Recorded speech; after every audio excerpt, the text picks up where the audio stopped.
बिस्मिल्लाहिर्रहमानिर्रहीम।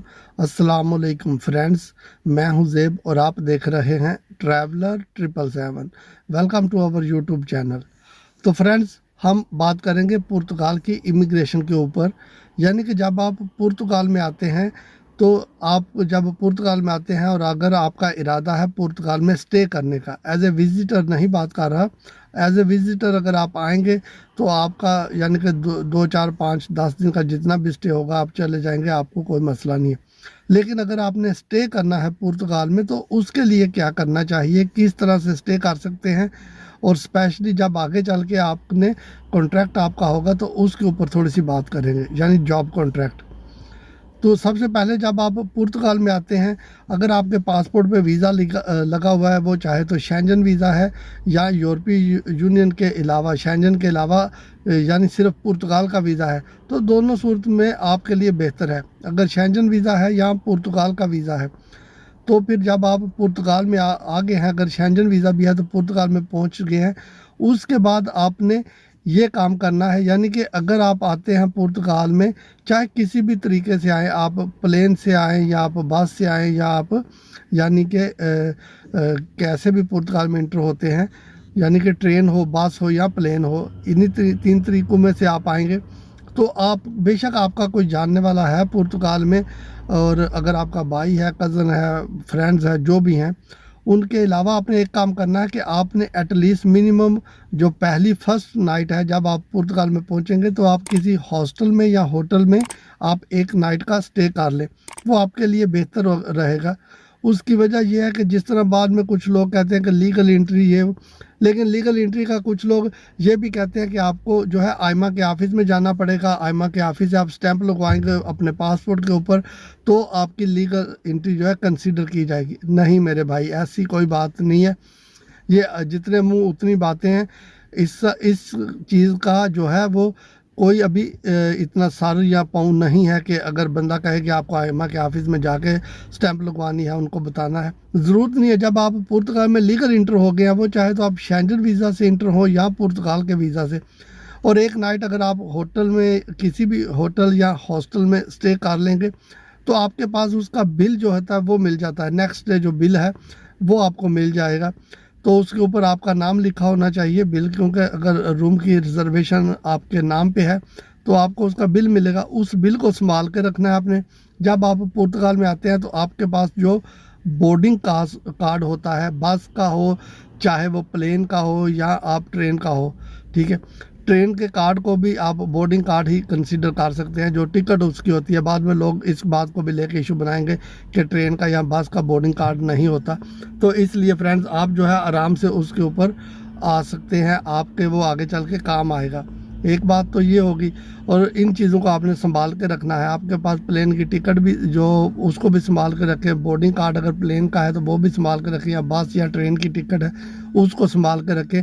उसके अलावा फ्रेंड्स जो है आपके पास जो बड़ी बात है, यानी कि जो होटल या हॉस्टल की बुकिंग वगैरह होगी उसकी भी, यानी कि आपके पास वो पेपर मिल जाएगा, वो रसीद आपके नाम पे होगी, बिल जो आपके नाम पे होगा उसको संभाल के रखें। उसके बाद आगे नेक्स्ट स्टेप आपने जो लेना है, चाहे तो नेक्स्ट डे आपका जो भी जानने वाला है आप उसके पास चले जाएं रहने के लिए, कोई मसला नहीं है। फिर फ्रेंड्स उसके बाद आपने अपना निफ नंबर, यानी कि जो पुर्तगाल का फाइनेंस का नंबर है, जिसको पुर्तगाल लैंग्वेज में नूमेरो दे कंट्रीब्यूट बोलते हैं, वो नंबर आपने अप्लाई करना है फाइनेंस के ऑफिस में, वो आपको मिल जाएगा। उसके बाद आपने सिगुरेंसा सोशल का नंबर लेना है, जिसको यानी कि सोशल सिक्योरिटी भी बोलते हैं, और शॉर्ट में उसको नीस नंबर बोलते हैं, NISS। ये नंबर आपने लेने हैं दोनों। ये जब नंबर मिल जाएंगे फ्रेंड्स, तो उसके बाद फिर आगे आपका एक और काम रह गया, जो कि आपने काम का करना है फाइंड आउट। कहीं से जॉब तलाश करनी है, आपको काम चाहिए, क्योंकि काम आपके पास होना चाहिए तो ही आगे चल के आपका टैक्स वगैरह पे होगा।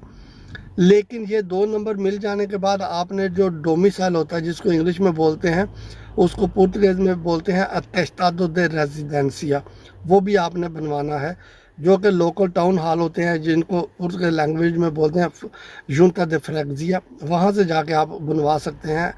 वो आपने लेना है, यानी कि उसको डोमिसाइल जो इंग्लिश में बोलते हैं वो आपके पास होना चाहिए। निफ नंबर, नीस नंबर और आपके पास जो जिसको यानी कि टेस्टादो दे रेजिडेंसिया बोलते हैं, वो यूनता दे फ्रैक्सिया ऑफिस से बन जाता है, वो आपके पास हो। तो आपके पासपोर्ट की कॉपी आपके पास होनी चाहिए, बोर्डिंग कार्ड वगैरह आपके पास होना चाहिए, तो आपने अपनी फ़ाइल लॉक कर सकते हैं। आपकी फ़ाइल जो है, फ़ाइल लॉक करने के लिए फ्रेंड्स आपको जॉब कॉन्ट्रैक्ट की ज़रूरत नहीं है, उसके अलावा भी आपकी फ़ाइल लॉक हो जाती है। फ़ाइल लॉक करके आप छोड़ दें, अगर आपके पास जॉब नहीं है तो उसके बाद आप अपनी जो है जॉब तलाश करनी शुरू कर दें। जब आपकी फ़ाइल लॉक हो जाएगी, जो आपके पास डॉक्यूमेंट है ये आपने अपलोड कर देने हैं उसमें। उसके बाद आप इसको चेंज नहीं कर सकते, एक दफ़ा वो फाइल लॉक होगी तो होगी। हाँ, आप कैंसिल कर सकते हैं, अगर आपने कैंसिल करनी है 1-2 महीने के बाद, अगर आपने सोचा कि मैं डॉक्यूमेंट चेंज कर दूँ, ये कर दूँ वो, उसमें एडिटिंग का ऑप्शन नहीं आता, फिर आप कैंसिल कर सकते हैं।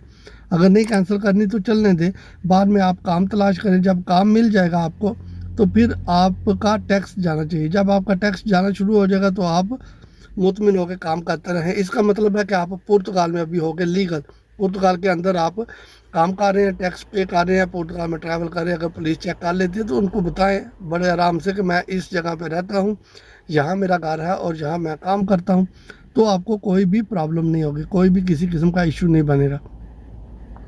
तो जब फ्रेंड्स आपका एक सर्टन टाइम के बाद, अभी आजकल 18 से 20 महीने लग रहे हैं, इसके बाद आपको ईमेल आ जाएगी, ठीक है। तो फिर आप जो है वो आराम से जाके अपने रेजिडेंस कार्ड का अगला प्रोसेस स्टार्ट करें, फिंगर दें उनको, रेजिडेंस कार्ड की फ़ीस पे करें।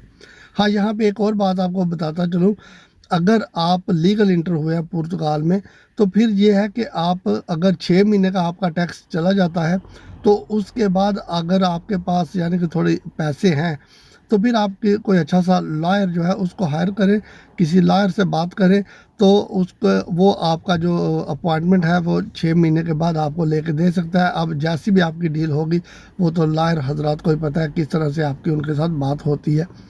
तो फिर ये होगा कि एटलीस्ट आप जो है 6 महीने के बाद अगर आपको वो अपॉइंटमेंट ले के देता है 1 या 1.5 महीने के अंदर, तो आपका फ़ायदा ही है, आपको 2 साल वेट करने की ज़रूरत नहीं है। लेकिन मैंने पहले बोला कि अगर आपके पास कुछ सरमाया है, कुछ बजट है आपका, तो फिर आप जो है 6 महीने टैक्स जाने के बाद किसी लॉयर को लेके आप अपनी अपॉइंटमेंट ले लें। वो रेजिडेंस कार्ड की अपॉइंटमेंट होगी, वो लॉयर लेके देगा आपको। और उसमें ये होता है कि जहाँ पे लॉयर आपको आइमा के जोन से ऑफिस से लेके देगा अपॉइंटमेंट, उसी ऑफिस में आपको जाना पड़ता है।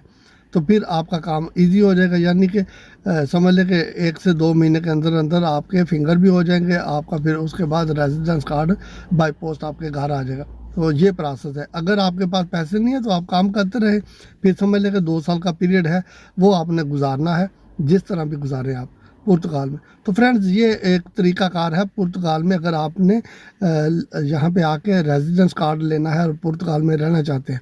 इसके बाद अगर आप 5 साल पुर्तगाल में होते हैं तो उसके बाद आप जाके सिटीजनशिप यानी पासपोर्ट अप्लाई कर सकते हैं। उसके लिए मेरे चैनल पर ऑलरेडी बहुत ज़्यादा वीडियोज़ हैं, अगर आप इंटरेस्टेड हों तो आप फाइंड आउट करके उन वीडियोस को वॉच कर सकते हैं। फ्रेंड्स, ये ज़रूर बताइएगा कि आप कौन से कंट्री से हमारी वीडियो देख रहे हैं। वीडियो देखने का बहुत शुक्रिया। वीडियो को लाइक और शेयर ज़रूर कर दिया करें, क्योंकि आपकी शेयरिंग करने से या लाइक करने से हमारा हौसला बढ़ता है। बहुत शुक्रिया, फिर मिलते हैं। स्टे ट्यून नेक्स्ट वीडियो में। अल्लाह हाफिज़।